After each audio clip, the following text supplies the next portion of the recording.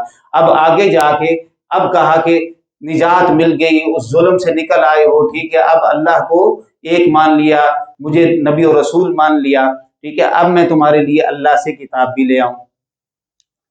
تو جب کتاب لے کے آئے تو پیچھے سے آدھی قوم نے ویسے شرک شروع کر دیا تھا، بچڑا بنا لیا، بدعقیدہ ہو گئے، اور کئی ان میں سے کہنے لگے وَإِذْ قُلْتُمْ يَا مُوسَىٰ لَن نُؤْمِنَ لَكَ حَتَّىٰ نَرَى اللَّهَ جَهْرَةً، وہ کہنے لگے کہ اے موسیٰ ہم اس وقت تک تجھ پر ایمان نہیں لائیں گے جب تک کہ ہم اللہ کو خود اپنی آنکھوں سے نہ دیکھ لیں۔ ٹھیک، بدعقیدگی آ گئی، نبی علیہ السلام کا جو مقام اور رتبہ تھا، جو واسطہ تھا، اس کو نکال کے ڈائریکٹ اللہ کے ساتھ ہونا چاہا۔ میری بات غور کیجئے گا، اب انہوں نے کہا تھا کہ ہم اللہ کو جب تک اپنی آنکھوں سے نہ دیکھ لیں، یعنی تجھ پر ایمان نہیں لائیں گے، آپ تو ہو نا سائڈ پہ، اللہ کو منوانا ہے تو اللہ ہم خود اپنی آنکھوں سے دیکھیں گے تو مانیں گے، اللہ سے جا کے براہ راست جڑیں گے تو پھر اللہ پر ہمارا ایمان قائم ہوگا۔ تو جب نبی اور رسول کو بیچ میں سے نکالا، اللہ کے ساتھ ڈائریکٹ ہونا چاہا، تو پھر ان کا نتیجہ کیا ہوا؟ فَأَخَذَتْكُمُ الصَّاعِقَةُ، پھر ایک صاعقہ، ایک اللہ کی طرف سے ایک ایسی کڑک آئی جس نے ان ساروں کو موت کی نیند سلا دی، مر گئے سارے کے سارے۔ موسیٰ علیہ السلام نے اب عقیدہ پھر دیکھو، پھر موسیٰ علیہ السلام نے اللہ کی بارگاہ میں عرض کی باری تعالیٰ، وہ پہلے قتل بھی ہو چکے شرک کی وجہ سے، اب یہ لوگ تھے یہ بھی مارے گئے، قوم کو میں نے کس کو جا کے سبق دینا ہے تورات کا؟ باری تعالیٰ مہربانی فرما ان کو زندہ کر دے، ان کو زندہ کر دے۔ اب اللہ نے دوبارہ اگر ان کو زندہ کیا تو کس کی دعا سے، کس کے وسیلے سے؟ موسیٰ علیہ السلام نبی کے وسیلے سے۔ اس کے باوجود بھی وہ پیغمبر علیہ السلام پر ان کا عقیدہ مضبوط نہیں ہوا کہ یہ سارا کچھ جو ہو رہا ہے، وہ کہنے لگے یہ تو پھر سارے کا سارا ہمیں تو کچھ ہوتا ہی لگتا ہے، جادو ہی لگتا ہے سارا، ٹھیک، پھر نہیں۔ تو یعنی پیغمبر علیہ السلام کو جو وسیلہ ماننا تھا، جو واسطہ ماننا تھا، جو ہدایت کا ذریعہ دیکھنا تھا، وہ گمراہ ہو گئے۔ قرآن مجید نے یہاں پر پیچھے انعام یافتہ لوگوں کا ذکر کر دیا اور آگے پھر ان لوگوں کا ذکر کیا جو بدعقیدہ ہو گئے، گمراہ ہو گئے۔ لہذا اب اگر آپ کے ایمان کی حفاظت، اگر آپ چاہتے ہیں کہ جنت تک چلے جائیں، تو ایک طرف آپ کو اولیاء کا دامن تھامنا ہوگا، دوسری طرف بدعقیدہ اور گمراہ لوگوں سے آپ کو دور ہونا ہوگا۔ اگر آپ کہیں کہ ان سے بھی تعلق رکھ لیں اور ان سے بھی رکھ لیں تو ایسا نہیں چلتا، ہم کی بات نہیں کرتے، اور یہی اس ایک آیت ہم صرف اسی حصے پر رہ جاتے ہیں، اسی پہ رہ جائے۔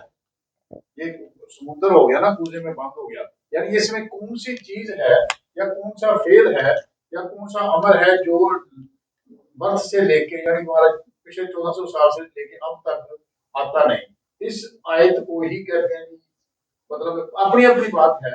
اکثر علماء کرام اس کے چیزیں بھی بتاتے ہیں، پتہ نہیں اور بھی سارے کر کے جس کو اتنی بار پڑھتے رہے، اتنی بار پڑھتے رہے، کئی بار آتا ہے کہ اگر یہ کام نہ ہوا تو مجھے قیامت کے دن، اور اس طرح کے بھی وہ کلمات اللہ کو معاف کرے۔ اور جتنی خوبصورتی صراط اللہ علیہم میں ہے، پازیٹیوٹی ہے، اور جتنا ہے دیکھ ہے،